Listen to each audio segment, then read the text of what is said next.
can start the spinal cord. Work our way down the other part of our central nervous system.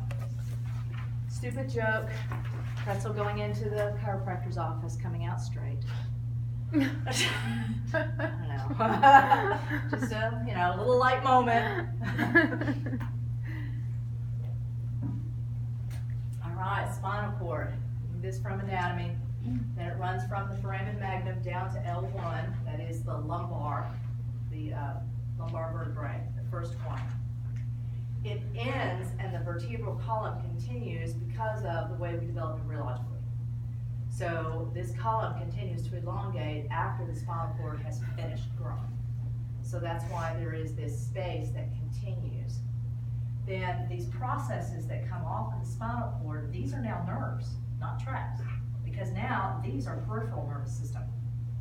So in here we have tracts, and then they lead to nerves. And there you can see all the spinal nerves coming out. You recall from anatomy, this is called the cauda equina because it looks like a horse's tail.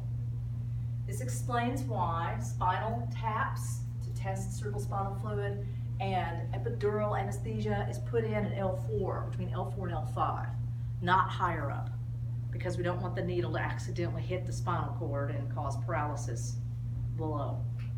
And so I have lots of memories of, as the nurse, being the helper, holding the patient over like this. So I've got them curled under the knees, around the head, curl, to open the space between L4 and L5 so the physician can put in a needle. Which is really hard to do when they're pregnant because they can't, like, exactly. get over the belly. And it's really hard to do if they're not quite right in the head and they're fighting you every step of the way. Then you actually have to have a couple of people, one holding this end while one holds the leg. Okay, spinal nerves. All right, here we have our cross section. This is the ventral side, dorsal side. So this vertebral body is running front. Right here's the aorta. Picture the aorta right there. So now we're doing our cross section through the spinal cord and through the vertebrae. Notice here's where the spinal nerves are coming out.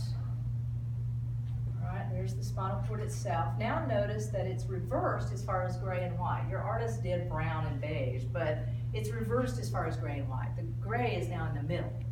The white is on the outside. So it's different in the spinal cord than it is in the cerebral. First we have our meninges. All right, now let's look at the gray matter. There is the commissure. Warnicke said, are you sure? Front lobe said, shut up, that's good enough. This part right here. So the crossbar of the H. Now we have to talk about the horns. So another cross section. This is dorsal. This is sensory. So here are the dorsal, this is the spinal nerve. Now we divide into the dorsal and the ventral roots. Again, this is from anatomy. Now we have to talk about these in more depth. Right there, that is a collection of cell bodies. You remember from anatomy that the the sensory neurons look different than the motor neurons do. Now you remember that the motor neurons, pen's dried up,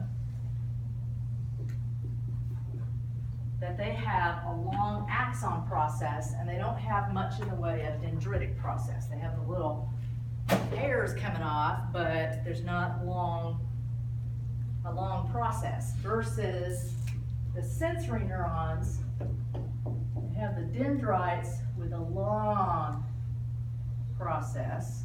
There's the axon terminal, and there's the cell body. So that's the way the sensory look. And this long, and this is long, people. We're talking about sensory neurons coming from my toe. Oh, this is a long dendrite to make it all the way up to the sacral area. So that's a long dendrite. Then the little wads of these cell bodies, these are going to be in this dorsal ganglion right here. And here's the axons that are coming off the sensory. they are going into the dorsal horn, the top of the edge, dorsal horn, where they then synapse onto the next neuron that then goes up to the cerebral cortex, passing through the thalamus first, so that I can feel what's going on in my toes, and I'm consciously aware of what's going on in my toes. Now let's look at the ventral horn. The ventral horn, all right, now I've got a picture again. You gotta use your imagination, although I try later with some pictures. So I want to, with my arm, that's gonna come from backside of the frontal lobes, where that instruction's gonna come, that group of neurons that are going to control arm muscles, because we talked about that with our cutaneous receptor lab, where that map is. So those neurons have gone down from brain, they're traveling white, then they synapse onto a second neuron right here, gray, so this is cell body, that then comes out the ventral root and then joins the spinal nerves to go out to my arm to make that happen. Then we have the lateral horn. The lateral horn is this little bulge on the side. This is also, these neurons are also going to take this ventral path out the spinal nerves. They're going to do a little side thing now, this little extra exit. This has to do with, let's say we want to control the sweat glands in my hand because I'm getting ready to tell a lie. Not really, but this is the autonomic system, visceral motor. So this is going to take the same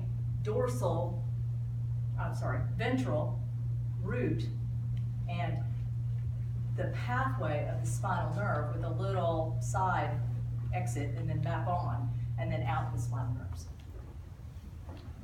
Now ventral, I remember ventral because I had to do this as a student myself.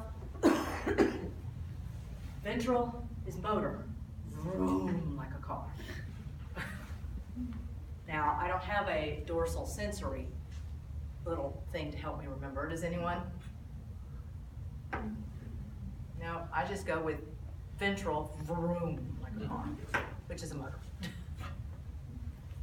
Notice somatic sensory, visceral sensory. Those neurons are actually synapsing, and notice there's that sensory neuron, its little cell bodies, the dorsal root. Notice that they are accumulated in a specific spot. Then we have the visceral sensory. Then we have, this is somatic motor, see my skeletal muscles. Visceral motor, sweatiness of my hands, blood pressure, that sort of thing.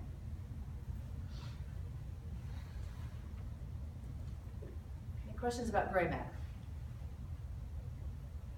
Okay, white matter. So these are myelinated axons, they're going to be tracks, so long as they're traveling in the spinal cord. We're going to have those that go up, sensory, those that go down, motor, those that go across, commissural.